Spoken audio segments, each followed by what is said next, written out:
Okay, so we shall begin. Welcome everybody to the webinar on the customer insights from ARENA funded DER projects. I'm Kelvin Say, a research fellow here at the Energy Transition Hub at the University of Melbourne, and we are focused on DER market integration.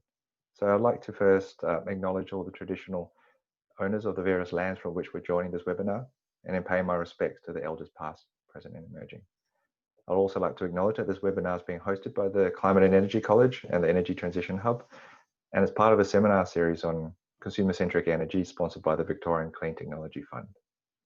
So just to make sure that everyone's aware that this webinar is being recorded and the video will be made available on the College and Hub website later today.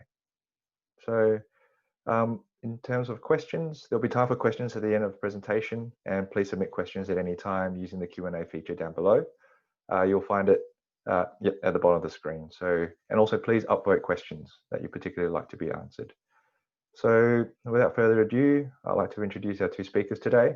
The first is Dani Alexander, who's a researcher at the University of Technology Sydney's Institute of Sustainable Futures. And Dani specializes in understanding game-changing technologies with a focus on distributed energy resources to promote energy system flexibility. And secondly, we've got Kate Callahan, who's a knowledge sharing manager at the Australian Renewable Energy Agency, who specialises in the distributed energy resource projects and commissioned the research that we'll be hearing about this morning. So now I'll pass you on to Dani and Kate. Dani, I think you're going to share the slides today, so I'll just wait for those to come up. But I'd just like to thank Kelvin and the team for having us here today to talk about this project. It's something that we think is really important for the sector and for ARENA, so it's great to be able to have Dani here today to talk through it. I'm just going to kick off by, I think most of you would know ARENA quite well, but I'll just get through a little bit of background about our agency for those who are new. So we're the Australian Renewable Energy Agency. We have, if you can go next slide, Dani. We have been around since 2012, so in the scheme of things, a fairly new agency. And our purpose is to improve the competitiveness of renewable energy technologies and increase the supply of renewable energy through innovation that benefits the Australian consumers and businesses. So it's a really great purpose and something that we're very committed to.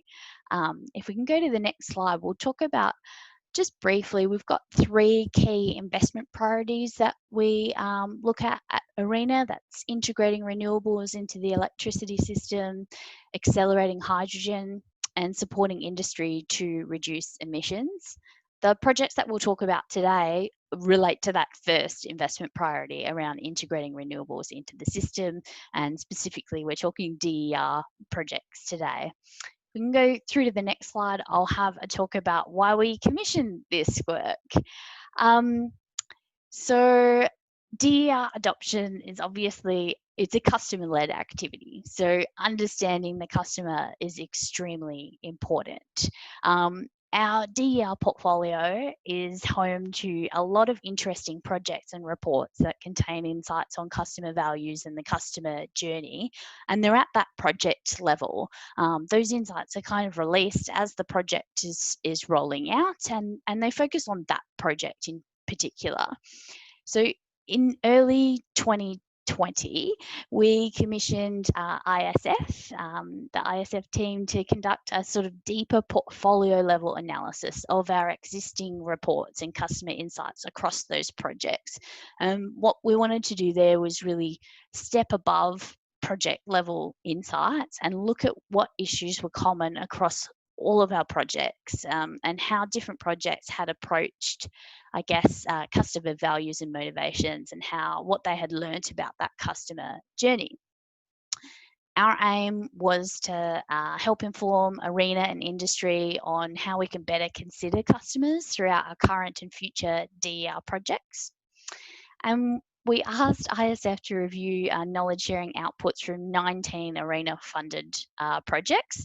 13 of them were demonstration projects, and that's what you're seeing on the map there. And then 6 of them were non-demonstration projects, so like studies and that kind of thing.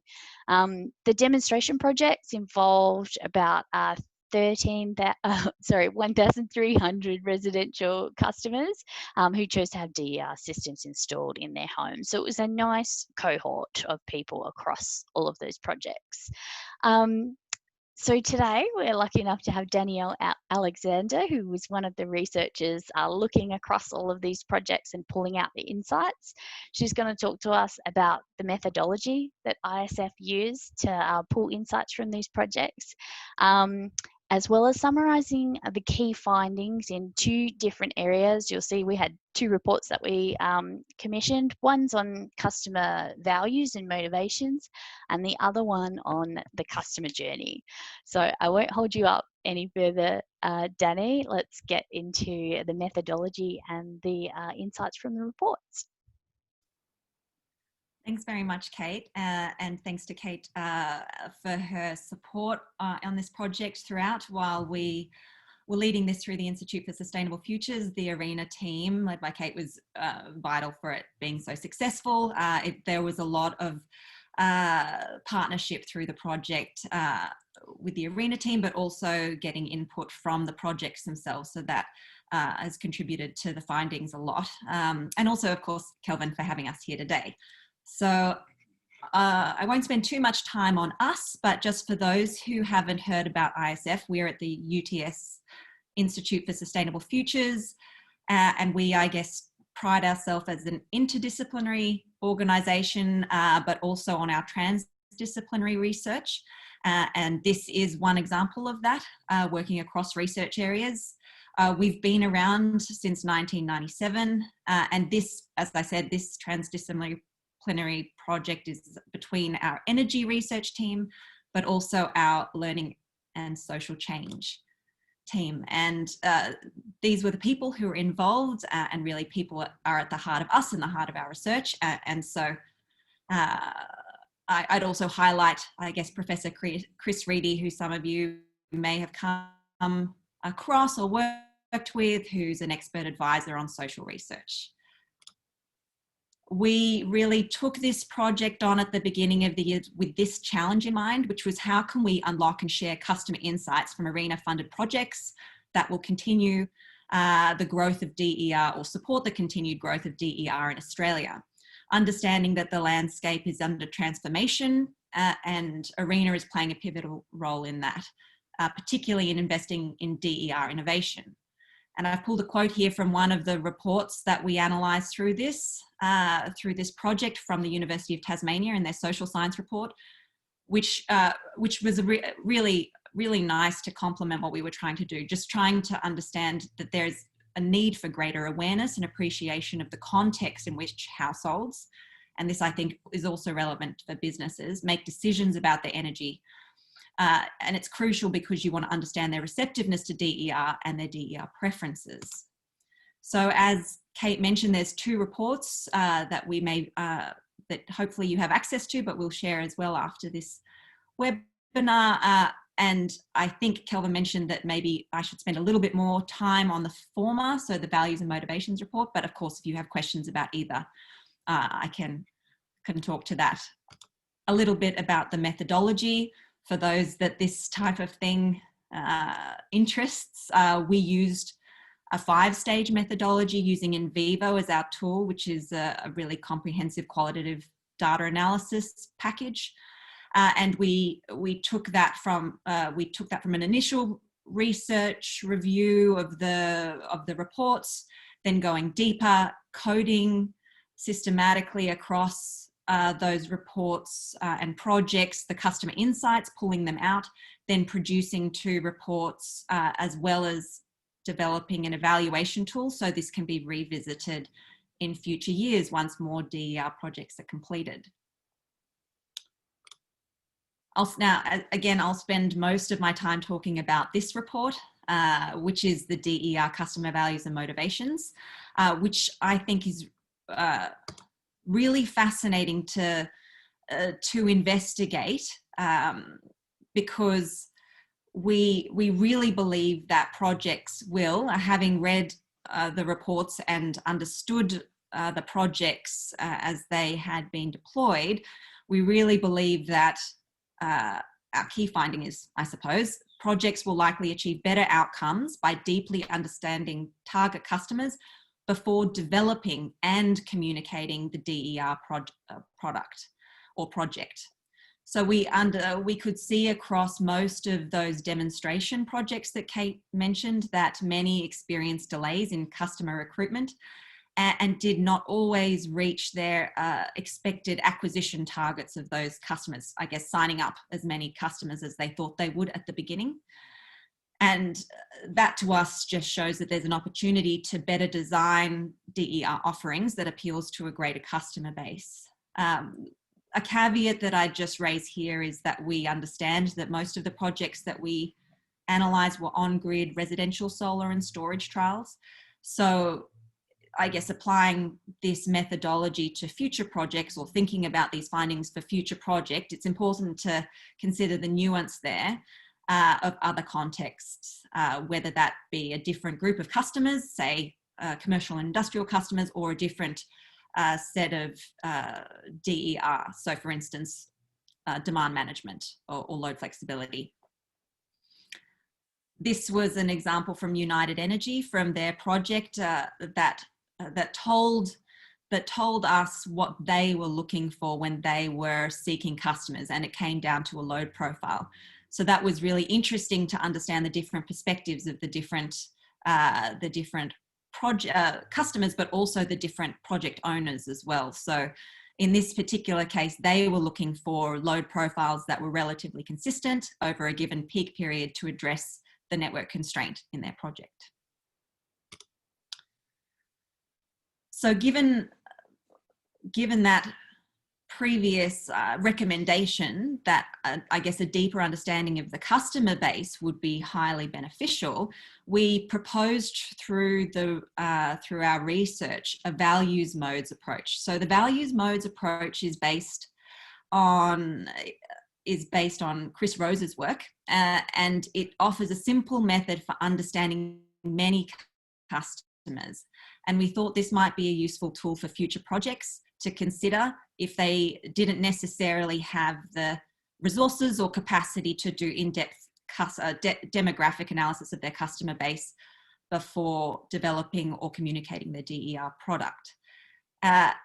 This is the Rose values modes is based on the widely accepted Schwartz's theory of universal values, which is 10 universal values, but then it brings that down to 3 key groups, which are settlers, prospectors, and pioneers.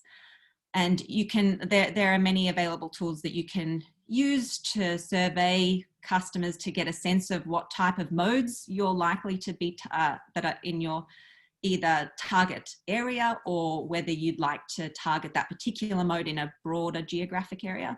But I might just spend a little bit of time talking about the 3 modes. And really, and maybe they'll sound familiar to you, you can recognize it in yourself or family and friends as well. So a classic settler is one that is sustenance driven, needing safety, security, and belonging. And we've pulled out some signposts from the reports that we reviewed that we would expect would be said by someone who is likely to be a settler. So something like, I'm just, I just can't be bothered looking at it because I'm not interested in it. It's done, I get paid so much, but I can't be bothered checking it.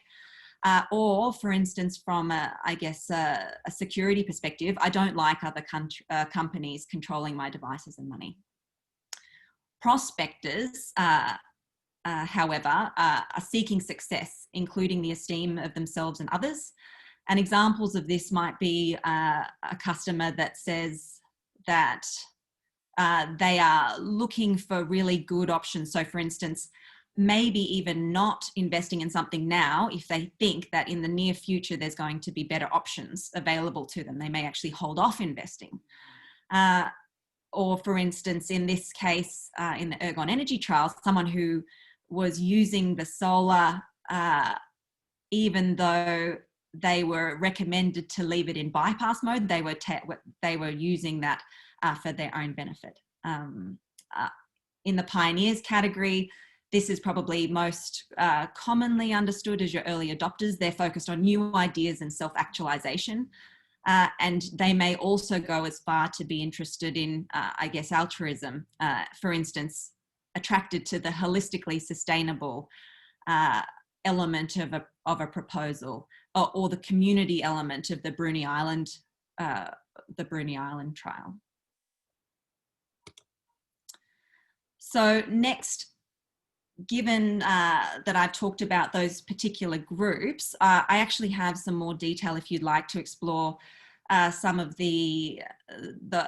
those particular modes in more detail, but I'm actually going to present more on the cross-cutting motivators now, because otherwise I think I'd probably go fairly over time if I went into that level of detail. But I would just point you to the report if you'd like to learn more about those particular modes and the motivators, the likely motivators for those particular modes. So I'm now going to talk about two cross-cutting motivators. The first is cost and the second is trust. So first of all is cost, and the reason why I wanted to present this today up front is because it was, I guess, described as the strongest motivator for participating in projects in all of, except for one project. And we understand that cost is a big motivator, but it is also something that is relevant to each value mode. And so, for instance, financial motivations for a settler looks like cost savings or financial security. Financial motivations for a prospector might be a smart investment or getting ahead, as you could see in the previous signposts. And pioneers still are interested in cost or financial elements because they are interested in good value for money and fair compensation. And that may be for themselves, but it also may be for their community as well.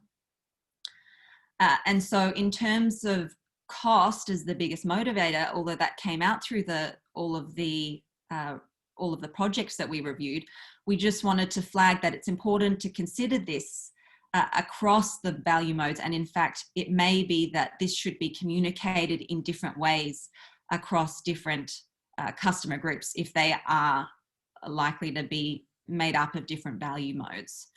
So for instance, these hot buttons, that's a term that's used, I guess, in this area of research. You can hit, when you're talking about cost, you can hit all three of the motivators across the modes by saying it in different ways. You know, you can reduce your electricity costs, or you can make a smart investment, or this is the fairest option that will help others that will also be a fair deal for your community as well. And so the main message here is that we thought it would be most effective if you did feel as though you were trying to reach a broad audience in a location, that perhaps communicating the offering in different ways, or even potentially developing different offerings to meet different needs of the community as well, might be useful and help achieve I guess the acquisition targets or the sign up targets that you might have. So moving on to trust, this was another core theme that came through a lot of the projects, because trust is critical to a customer-centered energy future. This is something that we see a lot through particularly the regular reports that come out of Energy Consumers Australia. And it's understood that it's really critical to public acceptance and advocacy. And it's also something that cuts across all of those values modes. Trust doesn't matter necessarily more to a settler than it does to a pioneer. And so it is, we propose that a key question for future DER projects to answer would be, how does this project help build customer trust? As I said, the ECA shows that trust in our energy market continues to be low. These statistics are probably not new to you, but some particular instances where this plays into DER projects came through the reports we reviewed, were that there were already negative perceptions of that the DER projects may need to overcome. So this idea of a cowboy or a rogue installer is already out there in some communities, and people are looking out for that. And this this focus group participant from an APVI project mentioned their own experience. You know, you haven't even started and they're not being upfront with their information. How can they own your trust? You couldn't do business like that. So this is coming already from certain customers' experience. So we, through the feedback on our draft reports, DNVGL, who have a project with ARENA around battery standards, they suggested considering something like the trust equation, or other models around trust in future projects. So for instance, the trust equation, trust equals credibility, reliability, and intimacy, an addition of those elements as your, which is divided by self-orientation. And all that means is really trust is increased if you're seen as credible, it's increased if you're seen as reliable, it's increased if you're close, or yeah, you may be considered close, whether that's friend or if you're known. However, all that can be divided if your self-orientation is considered high, i.e. you think that they think that you're working in your own self-interest much more than you're working in their self-interest. So that was a really useful recommendation by DNVGL, which we appreciated, and I think it's something that needs to be further explored. And it is being explored at the moment. For instance, and so while I'm a researcher at UTS-ISF, I'm also one of the program leaders at the Race for 2030 CRC that's just being established. And trust is one of the first issues that we're investigating under Race for Everyone, which is a research program. And so we'll be really interested to find out in the next 6 months what a group of researchers investigates in that, and hopefully that'll be interesting to you too. So that's all I wanted to say on the values and motivations report. Again, there's quite a bit more detail if you'd like me to go into that, but I would like to spend a little bit of time talking about our second report as well, around the customer journey, which had some really interesting findings as we characterized the customer journey from engagement and acquisition all the way to retention. The reason why this was an approach we took for the second report is that we understand that characterizing the journey can facilitate better understanding and lead to continual improvement for organizations involved in the projects and for the customers.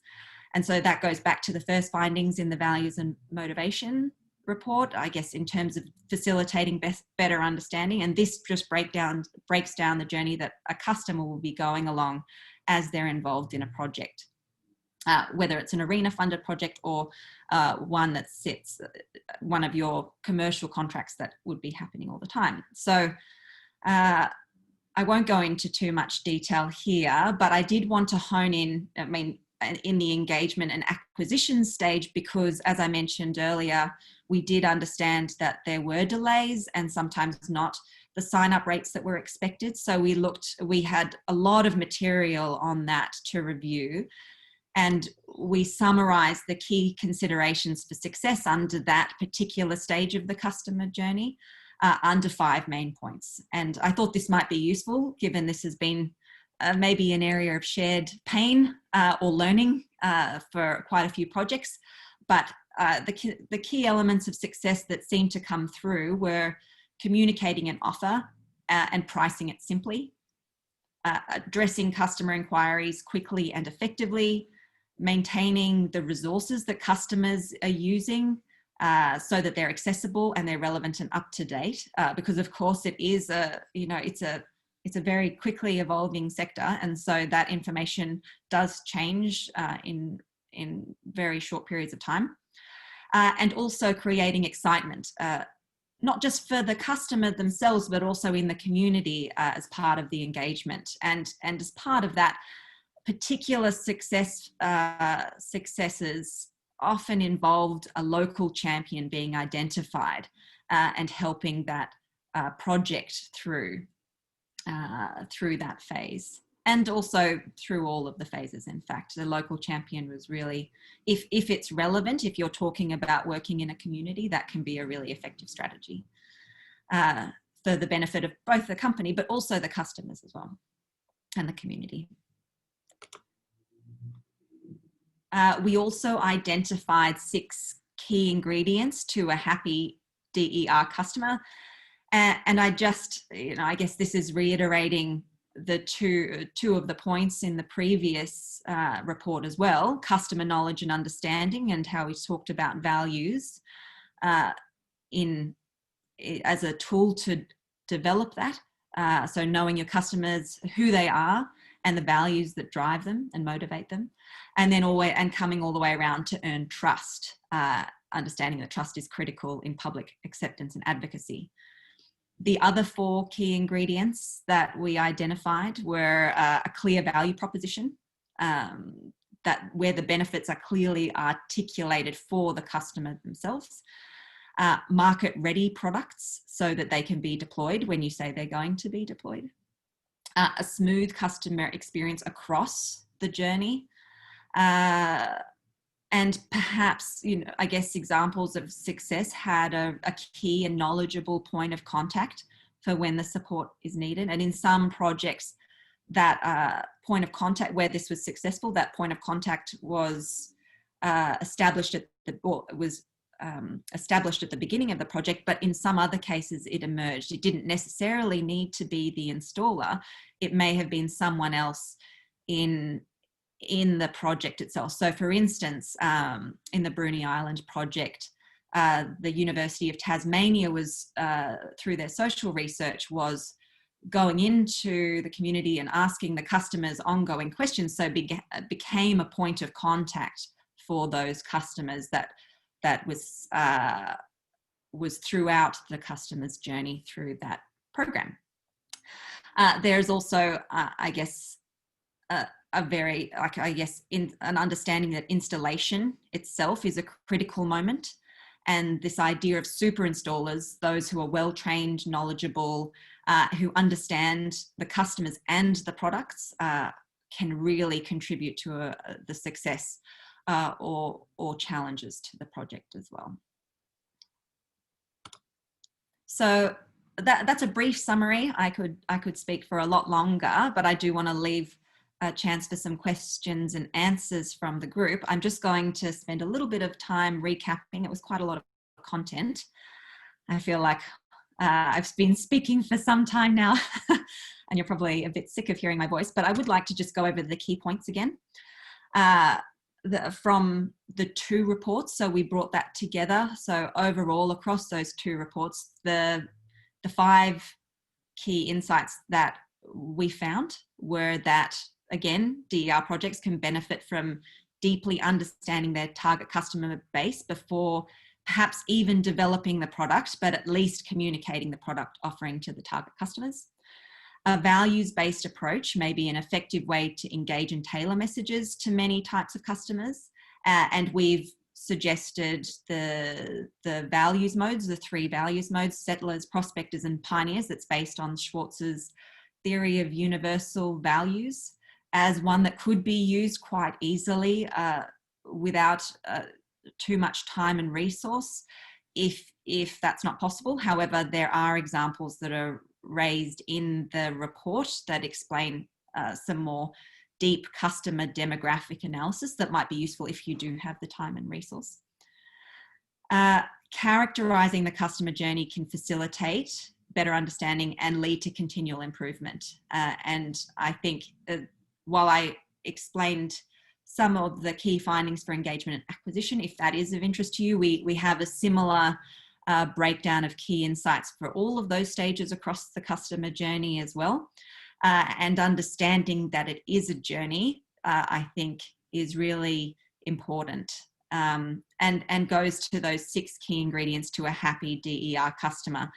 Particularly, as you can see, I guess it does, or those key ingredients do relate to the customer journey, from understanding the customer, developing your value proposition, having your product ready to go, ensuring that the customer's experience is smooth throughout, from your first communication to where you hope to retain that customer at the end, and earning trust as well.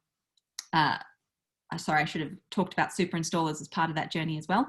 But yes, earned trust is critical as well. So a key question that we would pose for future DER projects is, how does this project help build customer trust, which should benefit not only the customer and the company, but the future energy sector as a whole. And we've provided an example of what that could look like.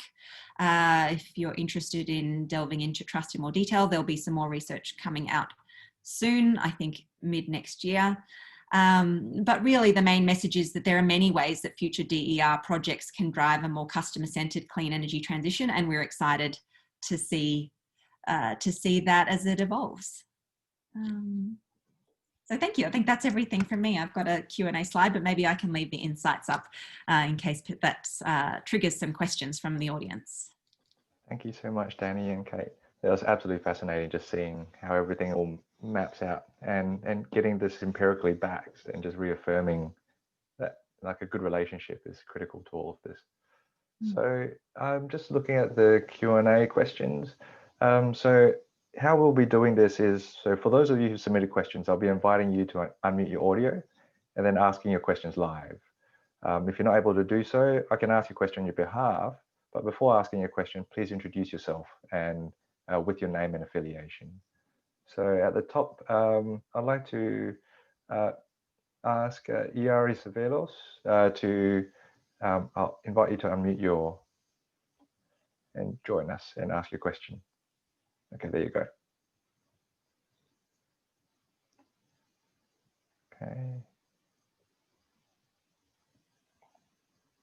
Okay, if not, then in that case, I'll ask the question on his behalf. Do you see any examples of early stage startups leveraging this business stage to gain buy-in from customers?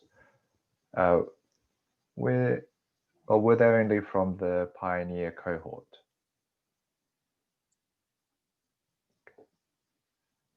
I'm not sure if I fully understand the question, but I'll try to answer it a little bit. And Iari, you could just type in if it's doesn't answer what you were asking. I think from the research that Dani and Scott and the team had done showed that we did have customers across all three cohorts, right? But one of the big kind of caveats and findings was that we're an innovation agency, so we're investing in projects that are dealing with new technologies mainly. So there's potential that in the projects that we have pulled these insights from, there might be a little bit of a bias towards people who are interested in that. They're the first movers, they're the people who are really invested in trying out new technologies. So there is potential that I guess some of our programs really are more catered towards that kind of group. Rather than a sort of later adopter of technology, just because of the nature of the work and the projects that we do at Arena.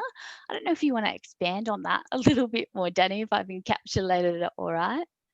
Yeah, no, absolutely. I think that's right. And we read quite a bit about early adopters, which I suppose are often aligned with pioneers. But perhaps some of those messages that were going out weren't necessarily the messages that you would expect to attract or motivate a pioneer, for instance. So I think I mentioned some of the, I guess, the signposts there, as if you're, for instance, your messaging is around cost saving, that may be something that would attract a settler. But if you're, in fact, looking at your early adopter market, maybe a slightly different message might have brought more on board. I do also think that most of the projects used one customer message, even in cases where they were targeting a geographic area, which is likely to have multiple value modes. So there was an opportunity there to use, I think I mentioned it in terms of the cost motivator, but use multiple messages with the offering as well. So being able to, because there are, in general, most of those products would have multiple benefits. So being able to articulate those multiple benefits so that it hits the hot buttons of different valued mode could also be something that could help in future projects as well. Do you think, Kelvin, that was answering the question, or is there a clarification in there? I think there was something about startups as well, perhaps. It targets the way of the messaging of actually engaging those particular classes of customers. So yeah, that worked out. So next, I'd like to invite Nicole Dodd to ask a question. There we go. Yeah, so my question, my name's Nicole, I work at AMO, the Australian Energy Market Operator, and I'm specifically working on the NEM 2025 program with the ESB at the moment. My question is really about, how customers, if they want or need to know how their DER or their specific offering fits in with that broader market and industry and system. And I guess a bit more context, I'm kind of thinking of that minimum operational demand kind of issues that are so prevalent at the moment, and that concept of needing to curtail PV to keep the system secure, and how that fits into this engagement on a DER customer led, where some of that understanding might not be as clear as to why that's required to actually keep the lights on overall. So just interested if there was any insights from that kind of point of view. Yes, and it's a really interesting point because I'm actually fascinated to see how those those instances of curtailment are going to be communicated to existing customers, but also can be incorporated in future products potentially that come through, given that is likely to be part of the deal, I suppose is one way to put it. Like in terms of the trust factor, I think that there's something to consider there, whether particularly for existing customers, and how I guess the product or what they've signed up to probably didn't talk about curtailment, and now it may need to involve that. So how do you bring the customer along that new journey of this is something that you're going to be, this is how you're maybe going to be supporting the system, and what does that mean? Does that mean that customer relinquishes that I guess what it would be a feed-in tariff, or is it that customer is incentivized in some way to sign up for a new deal where they do provide that service?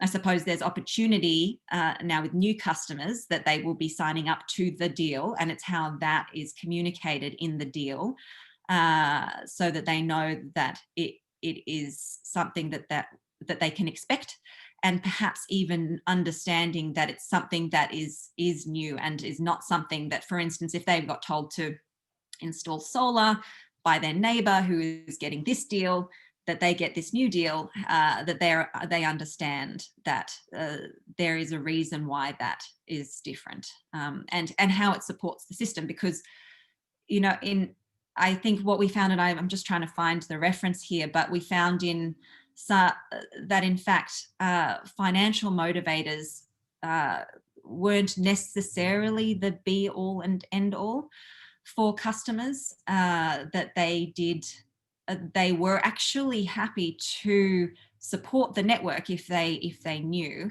And I'm just trying to find the reference. I've got some supporting slides. I think maybe I'll try and find them while later, maybe it'll come up later on. But really, that I think that while financial motivators were the strongest, they didn't trump everything else. And I think maybe what it came down to was, the context I'm thinking of is around reliability. So for instance, if customers, and I think this was also the case, this was also from the Bruny Island trial, thought they were offered a new tariff to move to, that would be more financially attractive, but they were concerned that that would not, I guess there was some concerns around moving to that new tariff, whether that was around reliability or whether that was around some uncertainty of that new product.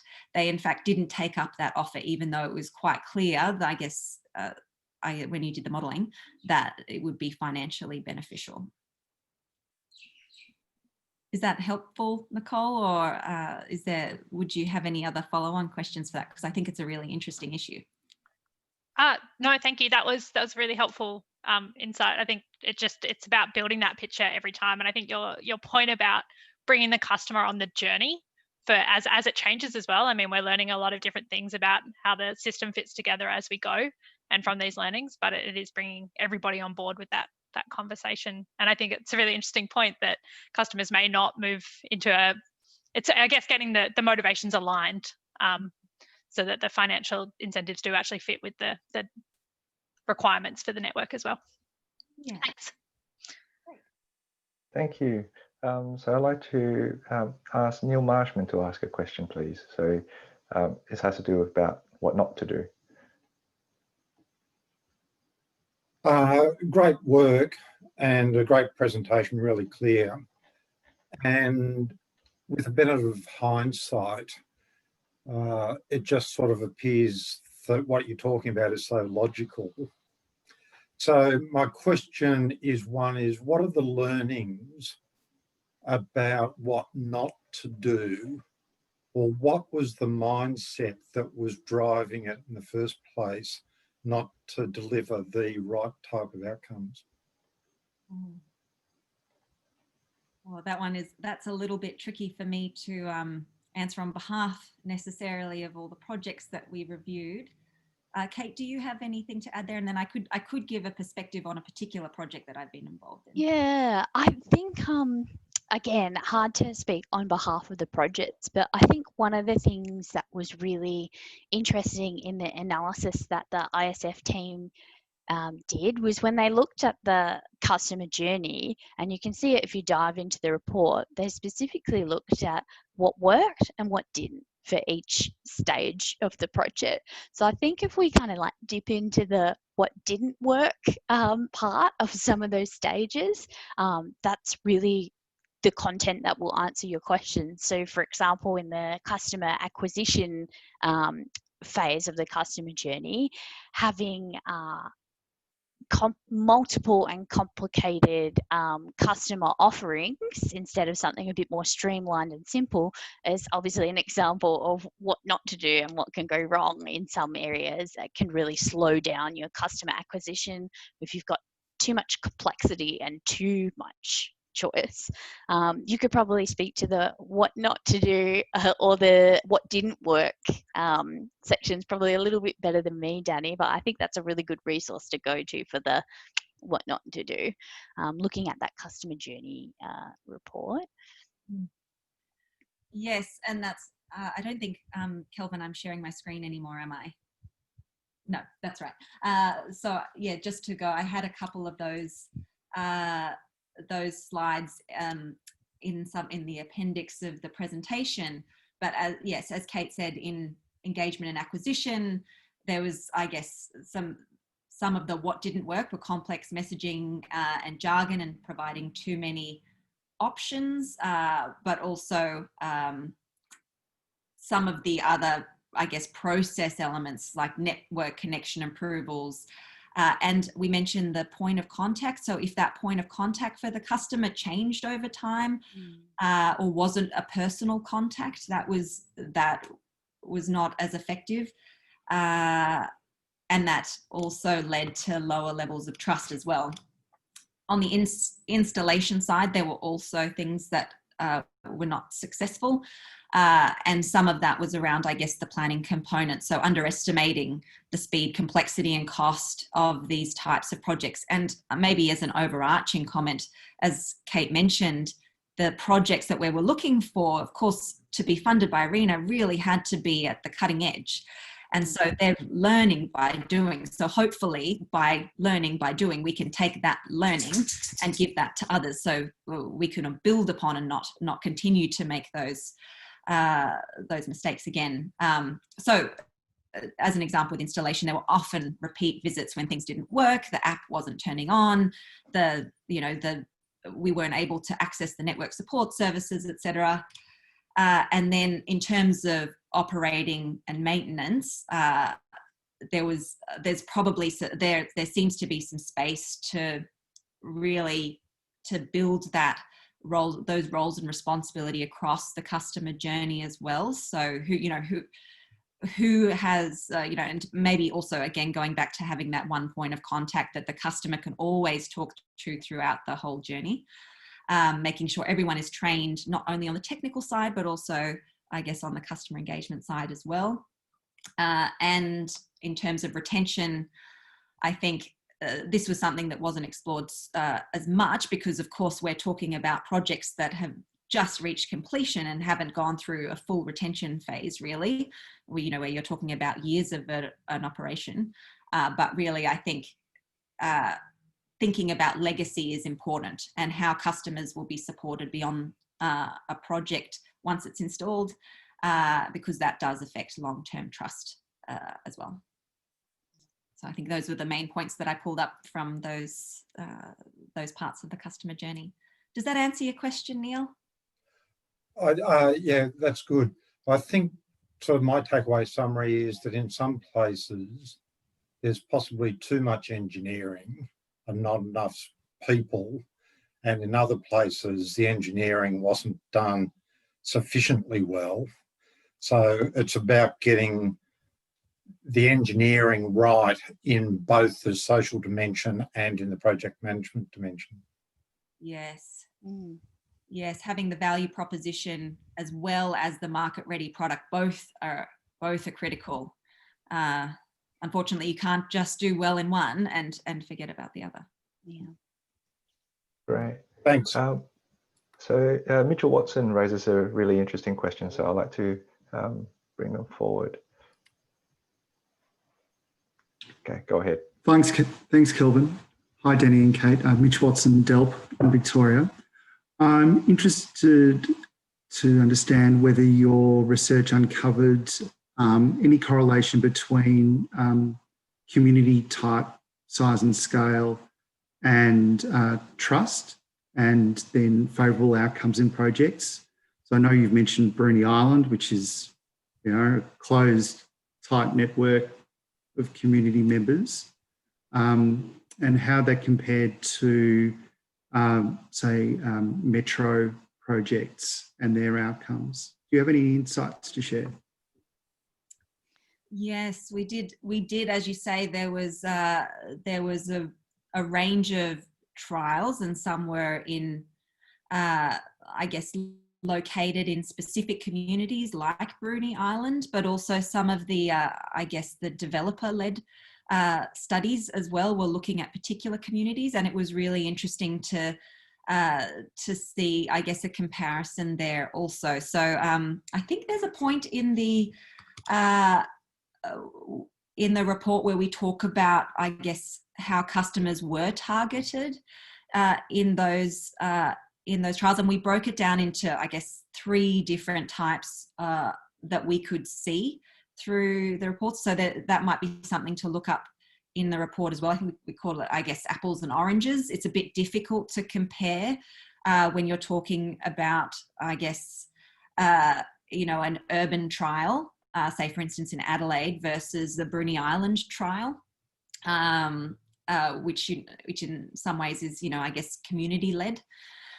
But it was really interesting, I guess, what we saw, just to go through, probably it's less around trust, but it was more around, I guess, the understanding of, the understanding of the customer base. What we found is that with energy retailer projects, they did quite an in-depth customer segmentation, and 2 of them, I guess, provided some really interesting findings. I guess they particularly used a strategy called Mosaic Groups, which is a proprietary product.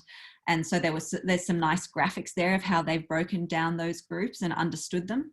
And we could see then with the distribution network-led, the DNSP-led projects, really, they were looking to address a network constraint. So that was inherently local, but not necessarily regional or community based, because those ones were generally pretty embedded in the network.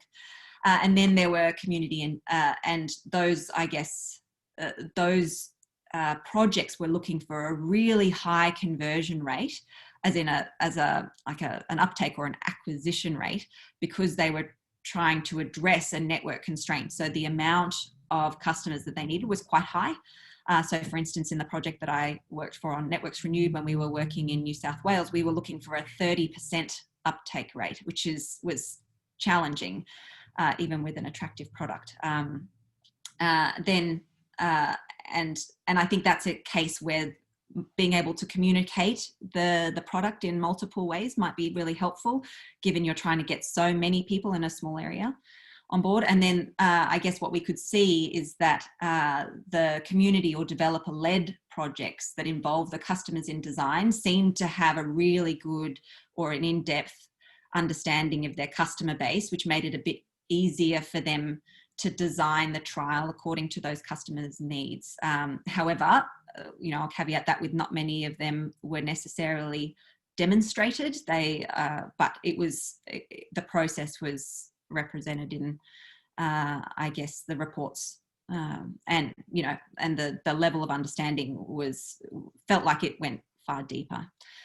In terms of trust, I think that wasn't something that was explicitly explored in many of the projects, so I'm not sure if we'd be able to go to a comparison necessarily. But again, I think it's a space for future work, which I think which will be underway shortly. Kate, is there anything else that you'd like to add to that? Well, I think you've covered it really well, Dani.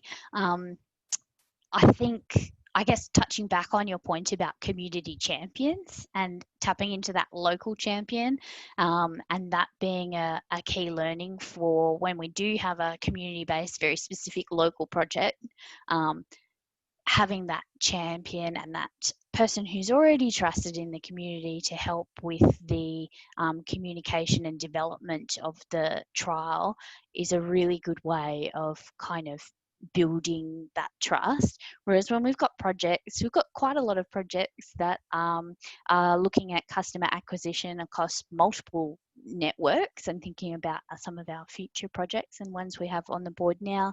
And for those ones, we really need to look at our customer segmentation a little bit more, and our using different messaging for those different customer segmentations, rather than being able to pick up on a community champion. So it's different for different projects. Great. I'd like to invite Stephen White to ask a question. Okay. Are you able to unmute? I know who you are. Great. Yeah, hi Dani, great presentation. So, energy is a boring product, a grudge purchase, I guess. And what I heard here was that, there was almost an assumption perhaps of a technology push type sale. We've got solar or we've got batteries that, we're requiring people to pay significant sums of money. And I guess, I contrast that sort of sale and the need to line up all these sort of customer motivations, but then compare with something like off-peak hot water, which has been a fabulous distributed energy resource over a long time. And then you've got air conditioning as another one, where in fact the demand response or the distributed energy resource is bundled into an existing product. And so it's a sort of a bundled sale. So I guess I'm wondering if you see any differences in how you would approach the market if you are sort of coming at these sort of as a bundled purchase, and whether that makes it any easier or whether it's all just as hard and you've still got to take all those learnings that you've given us. Yes, this one feels a bit like a Dorothy Dixter. I feel like it's my favorite topic to talk about. So I think that's really, really interesting. And I'd go back to that caveat that we were looking at projects that were largely residential and on-grid and solar and storage projects. there's a part of the report where where we also I have a specific caveat around the cost motivator that came through as the highest motivator, in that we understand that there may have been, I guess there may be some inherent priming of that, and that might have been why it came through. As you said, those products, even if they were subsidized, were still quite expensive, so really in the thousands of dollars. And so that can bring forward cost as the primary motivator if you're talking about that as an expense. And so we wanted to, I guess the reason why we raised that, and also the other reason why we said it may be primed, is that often the products were advertised with cost benefits. So it maybe then comes front of mind. If you've just read about the cost benefits, then you think that the cost elements are the most important. But in fact, cost shouldn't necessarily be the highest motivator across the value modes normally, like in general in life. And so if you're talking about DER more broadly, and you're talking about, I guess, demand side assets that could be used in similar ways. So for instance, you said air conditioning, like solar pre-cooling, or water pumps, you know, like Arena's funded other pool pump projects that were really exciting to use in the load management space. I think I think there may be a slightly different story. So it's not necessarily going to be cost that comes forward as the primary motivator. And in fact, it could then reduce the threshold. And that was our experience with the Networks Renewed project, is that it just was not possible for certain people in the community to afford the upfront cost, even when it was subsidized substantially. And so you may open the door if you're able to use a broader group of demand DER products, not just batteries or solar, but also different types of loads that could be controlled. It may actually open the door a lot. And I think it just goes back to that point, is that if you have a DER product, it's about understanding what matters, understanding who the customers are and what matters to them before designing the product necessarily. Or being able to tweak the product to match those needs, or being able to communicate the value of that product to multiple groups. And so, for instance, if you're talking about, I think before Nicole was talking about supporting the network, you know, if you could sign up and say, actually, you know, I'd be happy to get, you know, a notification to say that there's a stress on the network, and I could actually go to the park with my kids instead of turning the aircon on, and do something for my community that would stop a blackout. You know, something as simple as that, I think, is the type of thing that we saw come through from some of the customer quotes in the report. Is there anything else on that, Stephen, that you'd like to talk a little bit more about? No, I think that's a great response. Thanks, Dani. Okay, thank you. So we're right on time. So in the last minute, I'd like everyone to know that this recording and the slides will be made up to, will be put up on the Climate and Energy College website at the end of today. And also I'd like to promote the next webinar in this series on consumer-centric energy, which will be given by Dr. Gemma Green from Power Ledger on Wednesday, the 28th of October at 12 p.m.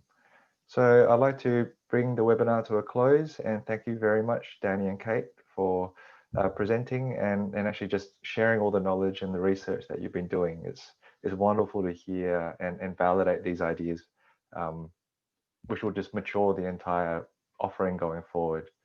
Okay, thank you very much, everybody. Thank you for having us. Bye.